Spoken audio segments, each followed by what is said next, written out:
के उप मुख्यमंत्री श्री केशव प्रसाद मौर्य जी हैं। चुनावी व्यस्तता के बीच उन्होंने दैनिक जागरण से बात करने के लिए हमें समय दिया है। आज हम उनसे जानते हैं कि चुनाव में क्या मुद्दे हैं और चुनाव किस तरह ज़रा विपक्षी किस तरह से चुनाव में अपने सब यहाँ यूपी की सभी सीटें जीतने का दावा कर रहे हैं, उधर भाजपा भी कर रही है दावा। आपके दावे में कितना दम है वो बताएंगे कि हमारी तैयारियाँ क्या हैं उसके बारे में। और ये आजकल हम आपसे ये जानना चाहेंगे कि विपक्ष जो अभी कह रहा है कि हमने पीडीए बनाया और इस बार हमारा जो गठबंधन है पीडीए के साथ साथ वो कह रहे हैं कि सपा कांग्रेस और जो गठबंधन है उसमें हम बहुत मतलब चमत्कार करने वाले हैं, चमत्कारी रिजल्ट आएंगे। ये सबसे पहले तो सपा का पीडीए उसको पिछड़ा दलित अल्पसंख्यक न कह करके उसको परिवार डेवलपमेंट अथॉरिटी कहना चाहिए, क्योंकि वो परिवार केंद्रित पार्टी है। दूसरा उसका स्वरूप है कांग्रेस के साथ गठबंधन करके चुनाव को लड़ना। 2014 से लोकसभा चुनाव में देखा, 2019 का लोकसभा चुनाव भी जब सारे विपक्षी लगभग गठबंधन बना करके भाजपा के खिलाफ चुनाव लड़े थे, उसे भी मैंने देखा है। और 2024 का चुनाव जब भगवान श्री राम लला का भव्य मंदिर 2024 में ही अपने स्वरूप में आया है, 500 साल बाद रामलला अपने जन्म स्थान पर विराजमान होने पाएंगे, तो यह वर्ष अपने आप में ऐतिहासिक है। इनका पीडीए मतलब परिवार है और भारतीय जनता पार्टी का जो नारा सबका साथ सबका विकास, सपा और इंडी गठबंधन का नारा कुछ का साथ कुछ का विकास, कुछ का साथ परिवार का विकास, कुछ का साथ गुंडों, अपराधियों, माफियाओं, दंगाइयों का विकास, तो उनका एजेंडा प्रदेश की जनता बहुत भली प्रकार से जानती है। इसलिए मुझे तो सपा, बसपा, कांग्रेस तीनों दलों का यूपी में खाता खुलता हुआ दिखाई नहीं दे रहा और मुझे विश्वास है कि हम 80 की 80 लोकसभा सीटें 2024 में अपने गठबंधन के साथ यूपी में जीतने जा रहे हैं। तीसरी बार मोदी जी प्रधानमंत्री बन रहे हैं। विपक्ष के नेता कहते हैं कि भाजपा सरकार तानाशाह है, लोकतंत्र खतरे में है। देखिए, लोकतंत्र नहीं खतरे में है। जो इस प्रकार की बयानबाजी कर रहे हैं उनका राजनीतिक अस्तित्व खतरे में, उनका राजनीतिक भविष्य खतरे में। इसलिए लोकतंत्र को खतरे में बता रहे हैं। जिस लोकतंत्र को वह खतरे में बता रहे हैं उसी खतरे में उनके अनुसार जो लोकतंत्र है उसमें 25 करोड़ देश की जनता गरीबी रेखा से बाहर आई। उसी जब उनके अनुसार लोकतंत्र खतरे में है, 52 करोड़ लोगों को बैंक में अकाउंट खोलने का मौका तब मिला जब माननीय नरेंद्र मोदी जी देश के प्रधानमंत्री हुए। 10 करोड़ लोगों को उज्ज्वला योजना का कनेक्शन तब मिला जब नरेंद्र मोदी जी देश के प्रधानमंत्री हुए। 13 करोड़ से अधिक लोगों को प्रधानमंत्री किसान सम्मान निधि तब मिलना शुरू हुई जब माननीय नरेंद्र मोदी जी देश के प्रधानमंत्री हुए। 12 करोड़ से अधिक घरों में शौचालय तब बना जब माननीय नरेंद्र मोदी जी देश के प्रधानमंत्री हुए। ऐसी अनेक योजनाएं हैं जिनका मैं वर्णन करूंगा तो समय बहुत लगेगा, लेकिन गरीबों के लिए जो सरकार समर्पित है, किसानों के लिए जो सरकार समर्पित है, महिलाओं के लिए सरकार जो समर्पित है, युवाओं के लिए जो सरकार समर्पित है और जिसके कारण से भारतीय जनता पार्टी लगातार विजय यात्रा पर है और जो विपक्ष लोकतंत्र को खतरे में बता रहा है वह विपक्ष पराजय के कगार पर खड़ा है, पराजय के द्वार पे खड़ा है। इसलिए इस प्रकार की कहते हैं कि भाई राम मंदिर मुद्दा है या धार्मिक मुद्दे भाजपा उठाकर महंगाई और बेरोजगारी के मुद्दे को दबाना चाहती है, लोगों को गुमराह कर रही है। राम मंदिर मुद्दा उठाने का विषय नहीं है। राम मंदिर तो हमारे आस्था के केंद्र थे, ये हमारा वैचारिक मुद्दा था। हमने जब 2 हमारे सांसद थे तब भी हमने कहा था कि अगर हम बहुमत में आएंगे तो जम्मू कश्मीर से अनुच्छेद 370 भी हटाएंगे, अयोध्या में रामलला का भव्य मंदिर भी बनाएंगे और सामान्य नागरिक संहिता भी लाएंगे। 2 वादे हमने पूरे कर दिए, हमारी सरकार ने पूरे कर दिए, माननीय नरेंद्र मोदी जी ने पूरे कर दिए और जो बाकी बचा है आने वाले समय में उस मुद्दे पर भी हम कायम उससे पीछे हटने वाले हैं।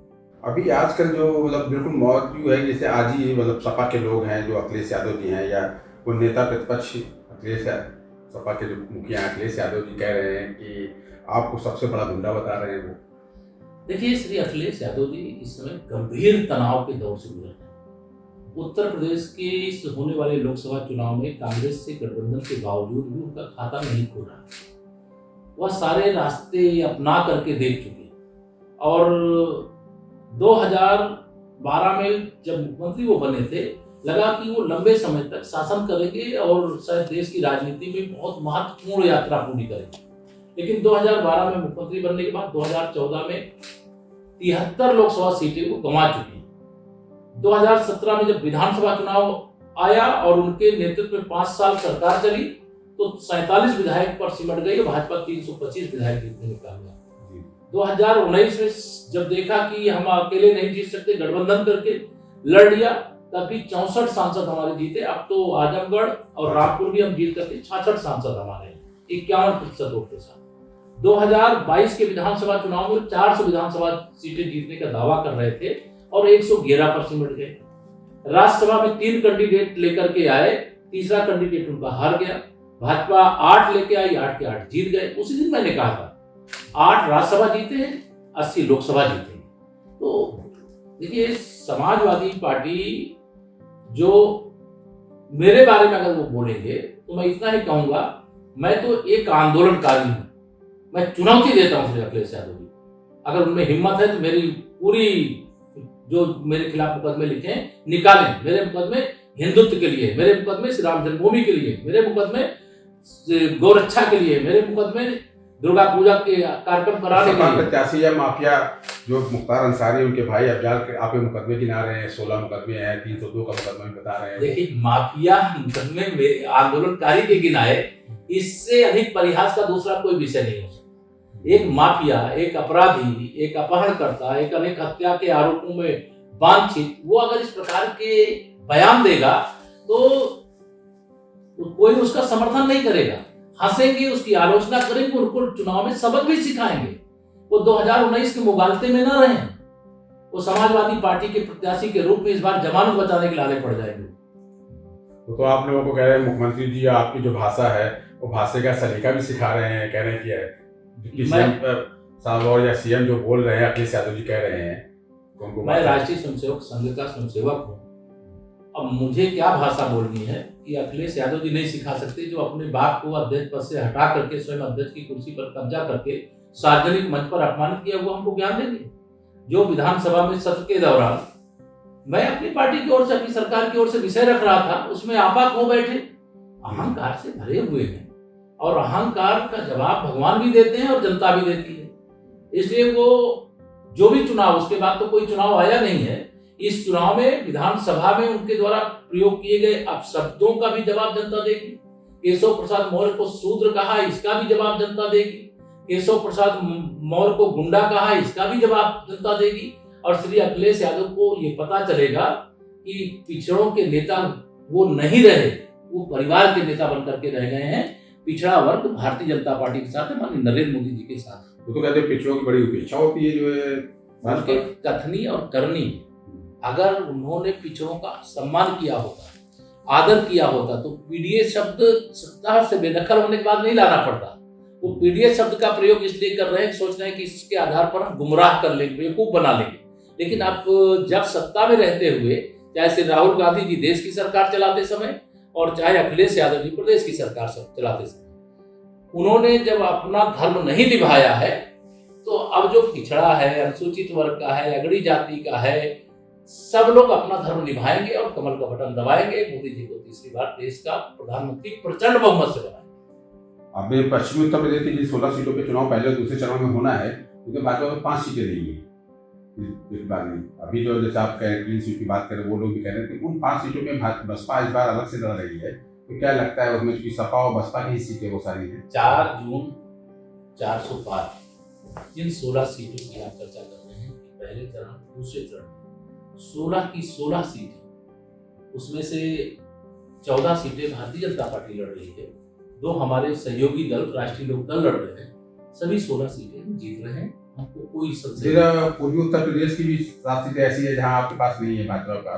क्या लग रहा है, जैसे कह रहे हैं कि अभी और लोग बोल रहे हैं कि भाई पश्चिम में चाहे पूरब में भी हम उनको देख लेंगे भाजपा को, वहाँ की क्या तैयारी है? चुनाव वहाँ पे इतना गर्व नहीं है। मेरा मानना है कि विपक्ष का हर नेता ये जानता है चुनाव हार चुका है। वो भी जानता है कि भाजपा सभी सीटें जीत रही है। वह भी जानते हैं कि चुनाव फॉर्मेलिटी के लिए लड़ रहे हैं। वह भी जानते हैं कि जनता का समर्थन खो चुके हैं, उनका जनता का समर्थन नहीं प्राप्त हो रहा है। उसके बाद भी बयान वीरता में कोई कमी नहीं रहनी चाहिए। वो बयान तो जारी करेंगे और आप सब लोग उनके बयान को छापेंगे भी, दिखाएंगे भी।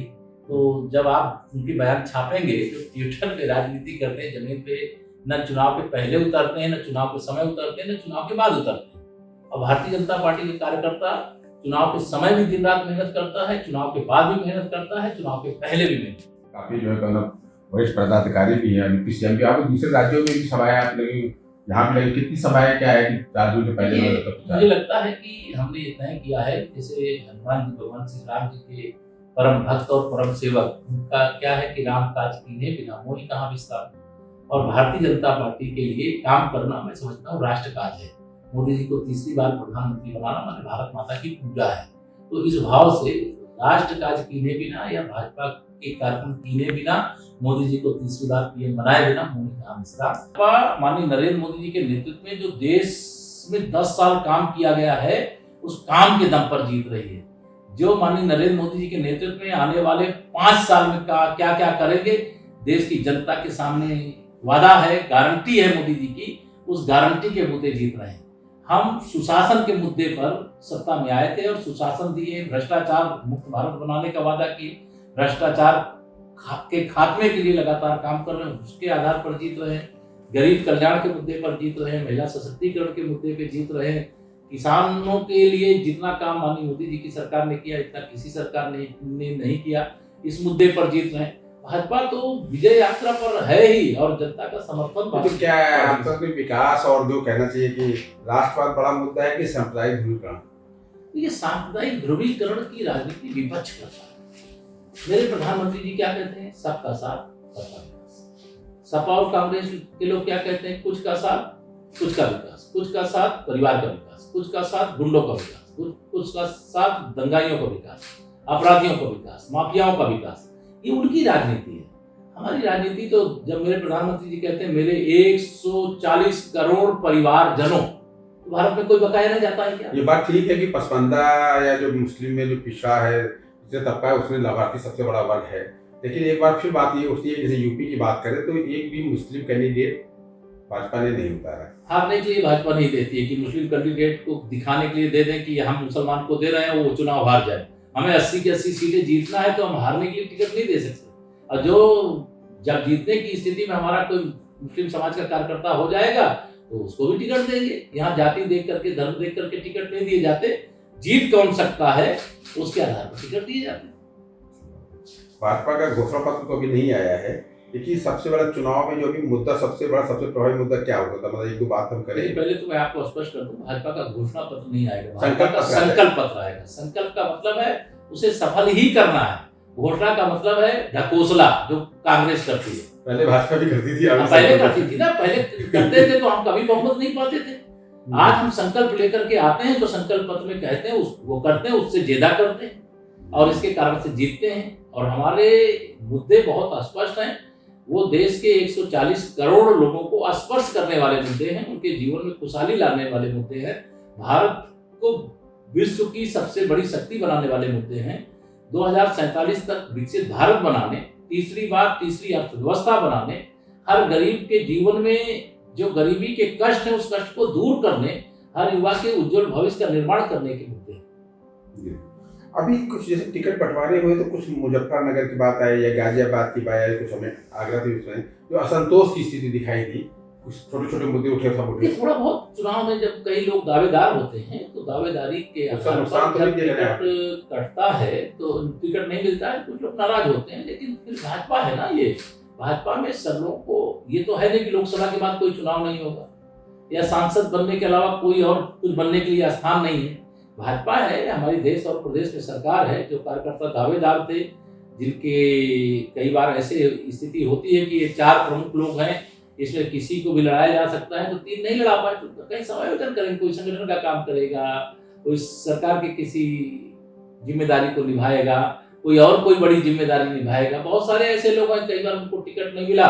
जैसे हमारे रामनाथ कोविंद जी ही थे, उनको लोकसभा का टिकट नहीं मिला था 2014 में, बाद में देश के महामहिम राष्ट्रपति पद तक की जिम्मेदारी को निर्वाह किए। तो ये तो भाजपा है, भाजपा में भविष्य उज्जवल है, सब लोग जानते हैं। इसीलिए बड़ी संख्या में भाजपा में लोग रोज शामिल हो रहे हैं। विपक्ष बच ही नहीं रहा। अच्छा, मजबूत लोकतंत्र के लिए कहते हैं विपक्ष का होना जरूरी है, क्योंकि विपक्ष तो कहीं अब दिखाई नहीं दे रहा, सब तो भाजपा की तरफ चले जा रहे हैं। विपक्ष को चलाना जिम्मेदारी विपक्ष के दलों की है कि भाजपा की है? भाजपा तो भाजपा को मजबूत करेगी, और जो विपक्षी दल है वो अपने दल को मजबूत करे। जब स्वार्थ के दलदल में धंसे रहेंगे वो कैसे मजबूत होंगे? जब सत्ता में रह के भ्रष्टाचार करेंगे, गुंडों का विकास करेंगे, दंगाइयों का संरक्षण करेंगे, अपराधियों का संरक्षण करेंगे, माफियाओं का संरक्षण करेंगे, उनकी पार्टी कैसे बढ़ेगी? उनकी पार्टी को तो समाप्त होना है। इसीलिए मैं कहता हूँ कांग्रेस मुक्त भारत देश, सपा बसपा मुक्त उत्तर प्रदेश। अच्छा, एक और चीज हम मतलब एक दो हम कुछ विभाग के बारे में जानना भी चाह रहे थे कि जो प्रधानमंत्री आवास योजना आपके यहाँ मतलब ग्रामीण क्षेत्र की, उसमें जैसे मैं पिछली बार क्या आंकड़े देख रहा था, क्योंकि आप ग्राम विकास मंत्री के आप दायित्व भी संभाल रहे हैं, 8,63,000 मकान बनने थे, लेकिन मात्र 3,60,000 बने। तो क्या उम्मीद करें कि चुनाव के बाद भी आचार संहिता खत्म होती है तो बहुत तेजी से ये लोग बड़ी उम्मीदों के साथ बैठे होंगे? 36 लाख मकान बन चुके हैं, कुछ अधूरे, जब उसकी 3 इंस्टॉलमेंट में पैसा दिया जाता है। और 3 इंस्टॉलमेंट में जैसे पहले चढ़ के मान लो उनको 1,20,000 रुपये देना है आवास का, तो उसमें जितना पैसा दिया गया है उसको खर्च कर चुके, उसका प्रमाण पत्र फोटो के साथ जब आता है तब दूसरी किस्त दी जाती है। और एक साथ दे दो, अगर उसका पैसा का डाइवर्जन हो जाए तो हमारा लक्ष्य है कि कोई गरीब का पक्का घर बन जाए। अब पक्का घर बनने की जगह तमाम ऐसे लोग होते हैं जो दूसरे कामों में खर्चा कर देते हैं। तो उत्तर प्रदेश में तो 56 लाख से अधिक गांव और शहर मिला करके प्रधानमंत्री आवास निर्माण का कार्य यह पूरा किया गया है, और यह ऐतिहासिक है। इतने अधिक आवास देश के दूसरे प्रदेश में नहीं आए। अब अभी भी जो बाकी हैं, मोदी जी की गारंटी वाली गाड़ी गांव-गांव गई थी, बड़े पैमाने पे फॉर्म भी भरवाए गए, और जो अंतरिम बजट आया है उस बजट के अंदर हमारे देश के वित्त मंत्री जी ने कहा है कि 2 करोड़ और प्रधानमंत्री आवास हम बनाने का काम करेंगे। वो घोषणा भी हुई है, तो वो घोषणा के क्रम में अभी जो बाकी है उनको भी भविष्य मिले। तो लखपति दीदी भी एक स्कीम है, अच्छी स्कीम है वो आपकी जो है, जिसमें करीब 28-29 लाख लोगों का जो है, उसके लिए क्या जो लक्ष्य तय किया गया है हासिल करने का कोई बड़ी जोरदार तैयारी चल रही है हमारे यहाँ। लगभग उत्तर प्रदेश में हम 30 लाख दीदियाँ 65,000 और 1 लाख के बीच में हैं, और मुझे लगता है कि हम 6 महीने के अंदर 30 लाख दीदियों को लखपति दीदी बना देंगे। और अभी तो चुनाव की प्रक्रिया चल रही है, इस समय तो हम लोगों का सारा ध्यान चुनाव पर है, लेकिन चुनाव आचार संहिता समाप्त होने के बाद महिला सशक्तिकरण की दिशा में 3 करोड़ दीदियों को लखपति दीदी बनाना देश में लक्ष्य रखा है आदरणीय प्रधानमंत्री जी ने, और उत्तर प्रदेश ने उसमें 30 लाख बनाने का लक्ष्य अभी रखा है, और आगे हम इसको और बढ़ाएंगे। 1 करोड़ 20 लाख हमारी दीदियां हैं। हम तो चाहते हैं कि सभी 1 करोड़ 20 लाख दीदियां हमारी लखपति दीदी बने। आखिर में थोड़ा एक सवाल मैं जानना चाहूँ कि आपको इतनी व्यस्तता रहती है, इतनी सभाएं करते हैं आप, तो कैसे आपकी दिनचर्या पूरी अव्यवस्थित चुनाव के समय सभी बड़े नेताओं की हो जाती है? कैसे आप लोग फिट रखते हैं? कैसे चुनावी मंचों के तरोताजा महसूस कर रखने के लिए क्या दिनचर्या आपकी रहती है? थोड़ा सा देखिए, दिनचर्या तो मैं पूरा डिटेल बता दूंगा, लेकिन हमारे आदर्श के रूप में माननीय प्रधानमंत्री श्री नरेंद्र मोदी जी रहते हैं। वो 18 घंटे कैसे काम करते हैं, तो हम लोगों का काम तो शायद मैं समझता हूँ कि 12 से 16 घंटे ही अधिक से अधिक रहता है, और वह 18 घंटे लगातार परिश्रम कर रहे हैं। और मुझसे आयु उनकी ज्यादा है, उनको देश भी देखना है, दुनिया भी देखना है, तो इसके बाद भी अगर उनकी द्वारा इतना परिश्रम किया जा रहा है तो हमारा नैतिक दायित्व होता है कि अपने प्रधानमंत्री जी को राजनीति के माध्यम से देश और समाज की सेवा के लिए आदर्श माने और उनके पद चिन्हों पर चलें। तो मैं भी वही करता हूँ, सुबह जागने के बाद अपनी दिनचर्या की जो प्राथमिक आवश्यकता होती है उसे पूरा करना, फिर योग, व्यायाम, ध्यान करना, फिर पूजा करना, फिर जो नाश्ता वगैरह लेना है वो नाश्ता लेना, और जो आप लोग रोज छापते हो सुबह अखबार भी देखना, टेलीविजन भी देखना, वह भी देखने का काम करते हैं। फिर शुरू हो जाते हैं, जनता आती है, पहले जनता को मिलते हैं, उनकी जो दुख दर्द होता है उसको दूर करने का प्रयास करते हैं, फिर चुनाव प्रचार में निकल जाते हैं, फिर शाम को देर रात तक वापस आ जाते हैं।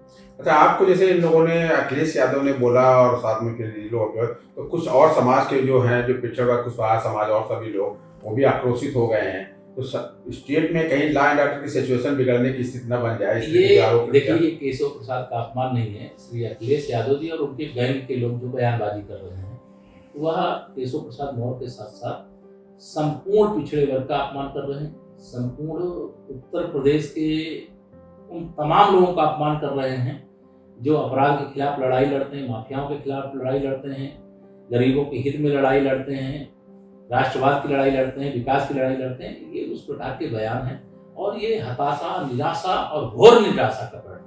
अब पल्लवी पटेल जिन्होंने आपको हराया था, आज वही सपा के साथ जो है पीडीएम बना के आपके जो है करें, तो ये पूरा जो घटनाक्रम है इसके पीछे क्या देख रहा है? मतलब इसमें कुछ देखना नहीं होता है। ये जो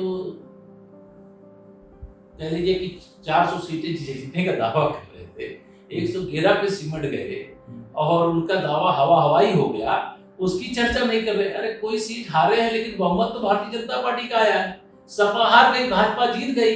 केशव प्रसाद मतलब भाजपा, भाजपा मतलब केशव प्रसाद, और सपा मतलब अखिलेश यादव, अखिलेश यादव मतलब सपा। तो सपा हारी, भाजपा जीती, अखिलेश यादव हारे, केशव प्रसाद जीते। अगर उसकी व्याख्या को दूसरे प्रकार से करते हैं तो वो दूसरे प्रकार से आप भी चुनाव कर, इसलिए सवाल ये बार बार उठ रहा है कि आप क्या चुनाव मैदान में उतर रहे हैं चुनाव लड़ने के लिए? क्योंकि अभी जो 12 सीटें भाजपा ने घोषित नहीं की है, उनमें से इलाहाबाद भी है, फूलपुर भी है, कौशाम्बी भी है। ये भारतीय जनता पार्टी का राष्ट्रीय नेतृत्व, केंद्रीय चुनाव समिति तय करती है कि कौन चुनाव लड़ेगा, कौन चुनाव लड़ाएगा। ये मुझे नहीं पता है कि मुझे चुनाव लड़ाया जाएगा, और ना मुझे ये कहना है कि मुझे चुनाव लड़ना है कि नहीं लड़ना है। ये केंद्रीय नेतृत्व या केंद्रीय चुनाव समिति जो तय करती वो होता है। अभी तो सेवा कर रहा हूं। क्या उम्मीद करें? अभी मुझे लगता है मुझे उत्तर प्रदेश की जनता की सेवा करने का काम बहुत बाकी है, वो मुझे करने की इच्छा है। भारतीय नव संवत्सर का शुभारंभ हो रहा है, जिसे हम बचपन से राष्ट्रीय स्वयंसेवक संघ के स्वयंसेवक के रूप में, विश्व हिंदू परिषद के कार्यकर्ता के नाते हिंदू नववर्ष कहते थे कि हिंदू होने की पहचान भगवा झंडा ओम निशान ऐसा घर में लगाया जाए।